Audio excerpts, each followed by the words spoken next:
Ang proseso ng agham.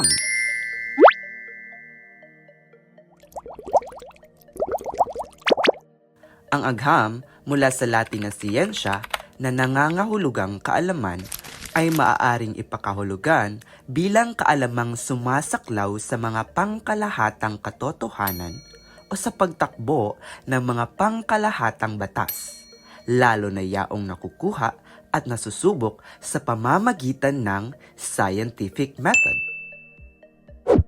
Isa sa pinakamahalagang aspeto ng pamamaraang ito ay ang pagsusuri ng mga hypothesis sa pamamagitan ng mga eksperimento na maaaring ulitin.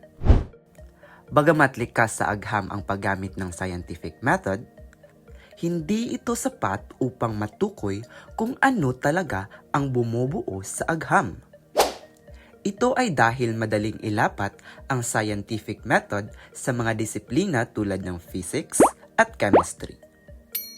Ngunit, pagdating sa mga larangang gaya ng archaeology, paleoanthropology, psychology, at geology, nagiging hindi gaanong angkop ang scientific method sapagkat nagiging mas mahirap ang pag-uulit ng mga eksperimento. Gayunman, ang mga larangang ito ay itinuturing pa ring agham. Archaeology. Isaalang-alang ang archaeology.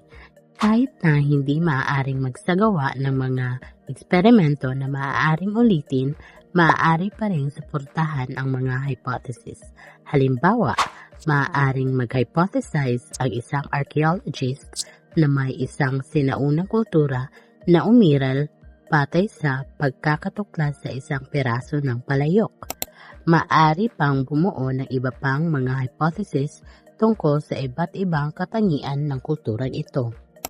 Ang mga hypothesis na ito ay maaaring matagpuang plausible o sinusuportahan ng datos at pansamantalang tanggapin o maaari namang maipakitang mali at tuluyang itakwil dahil sa mga kontradiksyon mula sa datos at iba pang natuklasan.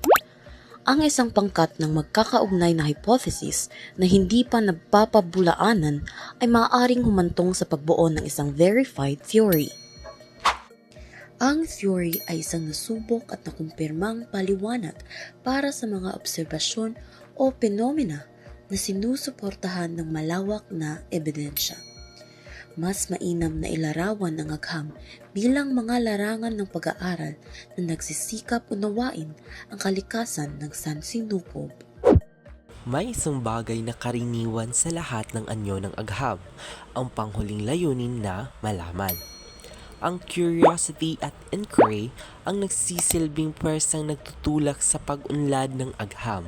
Nais ng mga siyentipiko na maunawaan ng mundo at ang paraan ng pag-andar nito.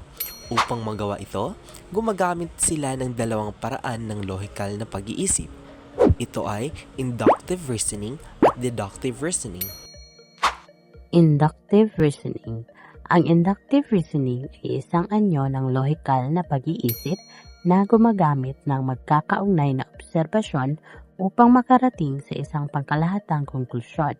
Karaniwan, ang ganitong uri ng pangangatwiran sa descriptive science.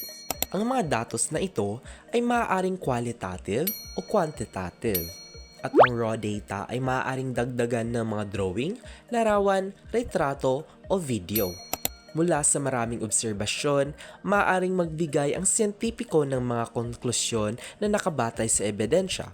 Ang inductive reasoning ay kinasasangkutan ng pagbuo ng mga generalization na hinahango mula sa maingat na obserbasyon at pagsusuri ng malaking dami ng datos. Ang deductive reasoning o deduction ay uri ng lohikal na pag-iisip na ginagamit sa hypothesis-based science. Ang deductive reasoning ay isang anyo ng lohikal na pag-iisip na gumagamit ng isang pangkalahatang prinsipyo o batas upang mahulaan ang mga tiyak na resulta. Maaaring ilarawan ng mga pag-aaral tungkol sa climate change ang ganitong uri ng pangangatwiran. Halimbawa, maaaring hulaan ng siyentipiko na kung iinit ang klima sa isang partikular na rehiyon, mababago ang distribusyon ng mga halaman at hayop. Ang mga hula na ito ay naisulat at nasubok at Marami sa mga inaasahang pagbabagong ito ay naobserbahan na.